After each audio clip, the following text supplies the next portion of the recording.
नहीं, आप निष्ठा लाइए। हमें ये जरूर प्रार्थना करनी है कि आप उपवास जरूर करें।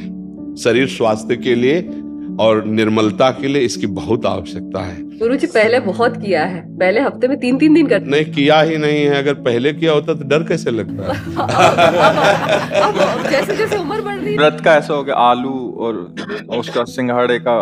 भैया ऐसे फलाहार से तो हम मना करते हैं कि घर बर्बाद करोगे रोज फलाहार। ऐसा फलाहार तो रोज मिले बढ़िया है। गुरुदेव हमारे गुरुजी कालिदास महाराज जी 49 साल से सिर्फ एक नारियल का। हाँ हाँ बिल्कुल, संतों में बहुत ही क्षमता होती है, क्योंकि वो प्राण नहीं है, वो तो आत्म स्वरूप में स्थित होते हैं। श्वेतांबरी जी, राधा वल्लभ गुरुजी, श्री हरिवंश महाराज जी। गुरुदेव, जो हम व्रत उपवास करते हैं, क्या वो करना जरूरी है? मुझे अपने आसपास परिवार की तरफ से बार बार कहा जाता है, मुझसे होता नहीं है। क्या हम किसी व्रत उपवास के संकल्प को नाम जप के माध्यम से प्रगाढ़ता प्रदान कर सकते हैं? कर सकते हैं, पर अगर परिवार वाले कहते हैं तो एक दिन के उपवास में कोई हम मृत्यु को थोड़ी प्राप्त हो जाएंगे। कर लेना चाहिए, अच्छा शरीर स्वास्थ्य के लिए भी अच्छा है। भाई रोज आंतों में डाला जाता है, अगर एक टाइम ना डाला जाए, एक दिन ना डाला जाए, तो जो जठराग्नि है वो प्रबल हो जाती है और वो हमारे रोगों का नाश करती है। जब हमारी जठराग्नि मंद हो जाती है तो विविध प्रकार के रोग होते हैं।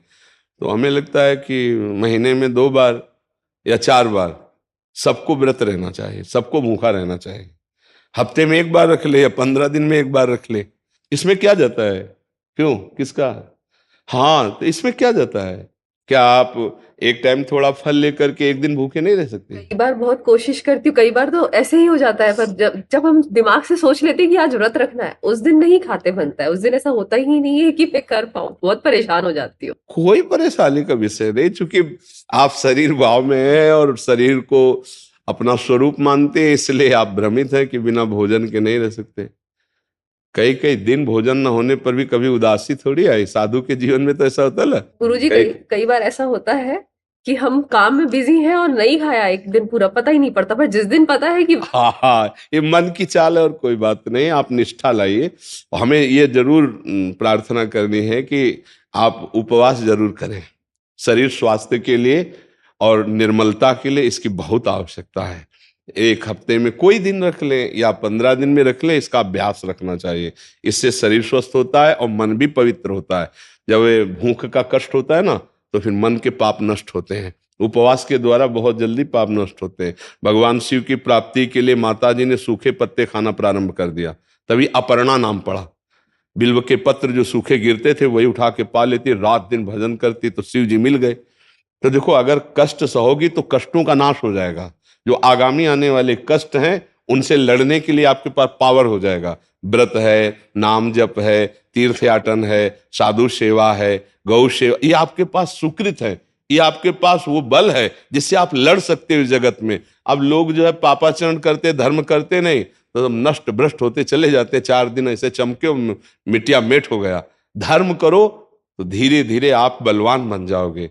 आप अभ्यास कर लीजिए, आप इसमें कोई कठिन बात नहीं है।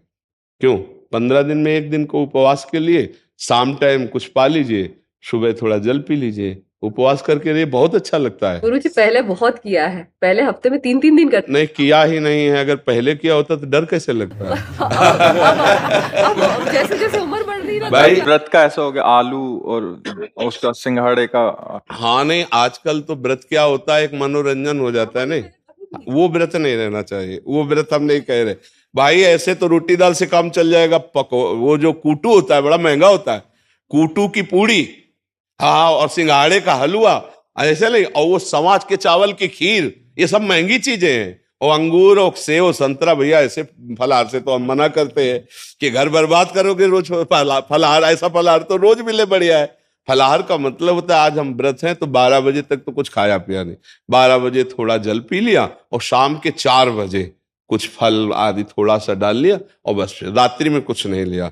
या शाम के जैसे थोड़ा मीठा है, दूध है, ऐसे कुछ सात्विक थोड़ा प्राण पोषण के लिए। एक दिन में कोई मर थोड़ी जाएगा। और दूसरे दिन फिर प्रातःकालीन प्रभु को भोग लगा करके फिर अन्न प्रसाद पा ले। होता वही है कई जगह कि हम पूरा दिन फ्रूट खाते रहते हैं, घर वाले बोलते हैं फ्रूट खा के रख लो, तो ऐसा व्रत का मतलब ही क्या हुआ? नहीं, वही हम कह रहे हैं, ऐसे व्रत का मतलब नहीं है। खाना खा लो। उससे तो अच्छा 2 रोटी और दाल खा के नाम जप करो, बढ़िया है। इधर उधर की सामग्री से तो अच्छा है। नहीं, गुरुदेव हमारे गुरु जी कालिदास महाराज जी 49 साल से सिर्फ एक नारियल का। हाँ हाँ, बिल्कुल। संतों में बहुत ही क्षमता होती है, क्योंकि वो प्राण नहीं है, वो तो आत्म स्वरूप में स्थित होते हैं। और इतने महान तपस्वी कर इतनी दैन्यता कि जब उनसे हम कहा आप कुर्सी में बैठ जाते, तो उन्होंने कहा नहीं, जमीन पे आने बैठे। वाले थे। हाँ हाँ। तो हम वहां पे रुके थे, 9 दिन तक कथा हुई, तो गुरु जी बोले चलेंगे, लेकिन कुछ काम आ गया। वो बड़ी कृपा, जब दर्शन दिया कि एक तो वयोवृद्ध और तप मूर्ति, और जब हमने कहा आसन पे ग्रहण करो कुर्सी पे, तो उन्होंने मना कर दिया। उनका कुर्सी में तो बहुत बैठते हैं, आसनों सिंहासनों पर। नहीं, हमसे कहा कि आप जाइए गुरु जी के दर्शन कर लीजिए और कह दीजिएगा हमारा संदेश कि हम आएंगे। हाँ जरूर। हम महाराज जी बाहर भी ऐसा हुआ, हमने बोला कि आप विराजिए, कह रहा जैसे आपकी व्यवस्था, मतलब इतनी दैन्यता कि हम लाइन में खड़े रहेंगे, सबके बाद में जाएंगे। और ऐसे प्रतापी हैं कि बड़े बड़े नेता और बड़े बड़े सब उनके दर्शन करने जाते, वहां जमीन पे जब कहा कुर्सी पे बैठ जाओ तो कहा नहीं नहीं, और जमीन पे महापुरुषों की यही महिमा होती है, तो मान रही तो सबई मान प्रद, आप अमानिए महापुरुषों की महिमा। गुरुदेव आप तो कहीं जाते नहीं, लेकिन गुरु जी की हमारी इच्छा है कि एक बार आप जरूर आए। वृंदावन की सीमा के, ब्रज की सीमा के बाहर तो क्षेत्र संन्यास जो होता है ना,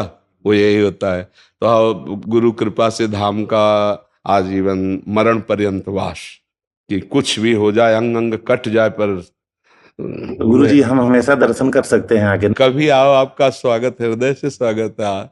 यहाँ बेशर्त काम है, शर्त ये कि आपका मंगल हो जाए, आप सुखी हो जाओ, आप सच्चे बन जाओ, आप अच्छे बन जाओ, बस इतनी बात है।